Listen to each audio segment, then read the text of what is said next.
میں بھی کہتا ہوں کہ عرش والے میری توقیر سلامت رکھنا، فرش کے سارے خداؤں سے الجھ بیٹھا۔ میں صرف اتنا بتانا چاہتا ہوں کہ بہت پہلے کی بات ہے، اب وہاں پر جبل عمر ہے، اور جبل عمر پر وہاں اب ایک ہوٹل تعمیر ہو رہا ہے، سعودی عرب کا وہ علاقہ ہے۔ ایک آدمی رسول کریم صلی اللہ علیہ وآلہ وسلم کے پاس آیا، اس نے آ کر کہا کہ یا رسول اللہ مجھ سے بہت بڑا گناہ ہو گیا۔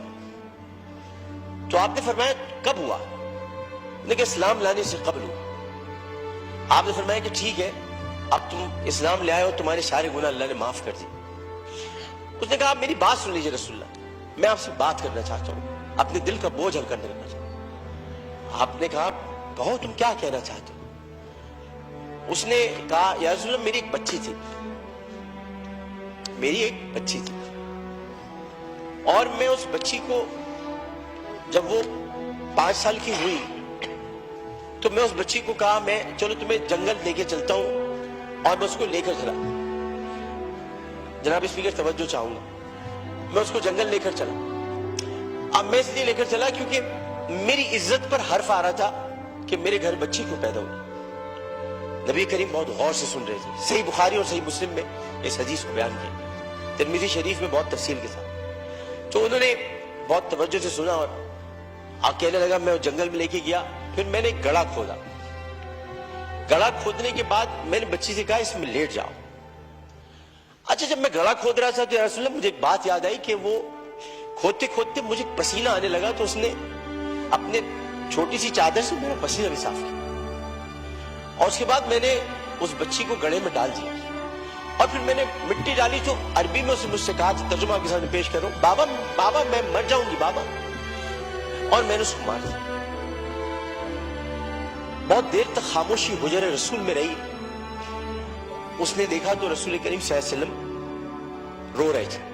خاتم النبیین، سید المرسلین، شفیع المذنبین، انیس الغریبین، رحمت للعالمین، راحت العاشقین، مراد المشتاقین، شمس العارفین، سراج السالکین، مصباح المقربین، محب الفقراء والغرباء والیتام والمساکین، ہمیں سکھاتے ہو، ہم تو ختم نبوت کے محافظ، ہمیں سکھاتے ہو۔ سید الثقلین، نبی الحرمین، امام القبلتین، وسیلتنا فی الدارین، صاحب قاب قوسین، محبوب رب المشرقین ورب المغربین، جد الحسن والحسین، مولانا مولا الثقلین، ابی القاسم محمد بن عبداللہ۔ پر درمیان میں نہ بولو، حدیث کے درمیان نہیں بولو۔ اس کے بعد نبی کریم صلی اللہ علیہ وسلم نے یہ کیا کہ ان کے زارو قطار آنسو بہنے لگے، اور انہوں نے کہا کہ قسم اس پروردگار کی جس کے قبضے میں محمد کی جان ہے صلی اللہ علیہ وسلم، اگر تو اسلام نہ لاتا تو میں تجھے سر عام سب کے سامنے تیری گردن اڑاتا۔ یعنی مطلب یہ ہوا کہ نبی کریم نے بہت پہلے بتا دیا تھا کہ بچیوں کے ساتھ ظلم کرنے والوں کو سر عام ان کی گردن کاٹی جائے گی۔ یہ اصول متعین کر دیا تھا محمد مصطفیٰ، یہ سزا متعین کر دی۔ ظلم کرنے والا جناب اسپیکر کوئی صنف نہیں رکھتا، خدا کے لیے اسے مرد نہ کہے، خدا کے لیے اسے عورت نہ کہے۔ ظالم کی صنف نہیں ہوتی، ظالم نہ مرد ہوتا ہے، ظالم کو مرد نہیں کہتے۔ میرے بھائی نے کہا ہے فیصل بانڈے نے میں نامرد بنا دوں گا، ارے وہ تو ہے ہی نامرد، جو عورتوں کی عزت لوٹتے ہیں کیا نامرد بناؤں، وہ تو ہے ہی نامرد۔ ہم ظالم کی صنف مقرر کر کے معاشرے کو پھر تقسیم کرتے ہیں۔ ہمیں کسی کی صنف مقرر نہیں کرنی، ہمیں صرف اور صرف قرآن اور سنت کے مطابق ان سزاؤں کا احیا کرنا ہے جن کی ضرورت ہے۔ بحث ہمیں یہ کرنی ہے کہ انسانیت کی تذلیل ہوئی، بحث ہمیں یہ کرنی ہے کہ ہم کیا کر رہے ہیں، بحث ہمیں یہ کرنی ہے کہ اگر ہم ریاست مدینہ کے دعوے دار ہیں تو ریاست مدینہ میں اگر ایسا واقعہ ہوتا تو ہم کیا کرتے۔ ہمیں یہ کرنا ہے، ہمیں قانون سازی کرنی ہے، ہمیں اسمبلی میں بیٹھ کر اس معاملے کو مل جل کر حل کرنا ہے۔ جبکہ قرآن کہتا ہے ان الصفا والمروہ من شعائر اللہ، جب اللہ نے 2 پہاڑوں کو مروہ اور صفا کو عزت دے دی تو پھر ان کی عزت کیوں نہ اتاری جائے، جنہوں نے پہاڑوں کے نام پر عزت دینے والے پروردگار کی پیدا کی ہوئی مروہ کو بے دردی کے ساتھ اس کی عصمت دری کی، ان کی عزت کیوں نہ اچھالی جائے، ان کی گردن کیوں نہ کاٹی جائے، ان کو سر عام پھانسی کیوں نہ دی جائے۔ جناب اسپیکر، میں آپ سے صرف یہ بات کہنا چاہتا ہوں، میں شکریہ ادا کرتا ہوں اپوزیشن بینچز کا بھی، میں شکریہ ادا کرتا ہوں اپنی پارٹی کا بھی، میں سب کا شکریہ ادا کرتا ہوں کہ جو اس وقت اس درد کو سمجھ رہے ہیں, جو درد کو سمجھ کر بات کر رہے ہیں, اور جو نہیں چاہتے کہ اس وقت سیاست ہو. ہم میں سے کوئی نہیں چاہتا, اور جو ان باتوں پر سیاست کرے گا معذرت کے ساتھ, پھر وہ سیاست کر رہا ہے, عبادت نہیں کر رہا. وہ عبادت نہیں کر رہا.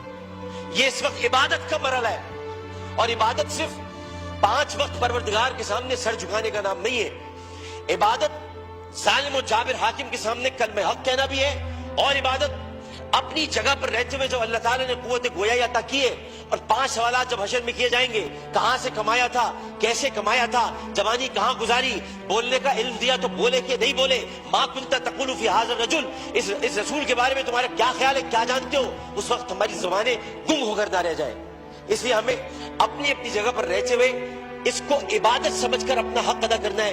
میں اتنا کہنا چاہوں گا آخر میں, جناب اسپیکر, میں اس ایوان سے ہاتھ جوڑ کر مطالبہ کرتا ہوں, بحیثیت ان کا ساتھی, بحیثیت رکن قومی اسمبلی, انہی کا ساتھی, انہی کا بھائیوں, اپنی بہنوں کا بھائیوں, اپنے جب ہمارے اپوزیشن والے ان کی بہنوں کا بھائیوں, صرف اتنا کہنا چاہتا ہوں کہ اس اسمبلی میں ہم پتہ نہیں کب رہے, کب تک رہے, کیا رہے, ہمیں نہیں پتا, لیکن ہم جتنے دن بھی رہے, یہ اسمبلی ایک تاریخ بن جائے کہ ہم نے, یہ اسمبلی نے قرارداد منظور کی تھی اور بل بنایا تھا کہ بچیوں کو میں ہر قتل کی بات ہے, بچیوں کی عصمت دری کرنے والوں کو سرعام سزائے موت دی جائے. شکریہ جناب.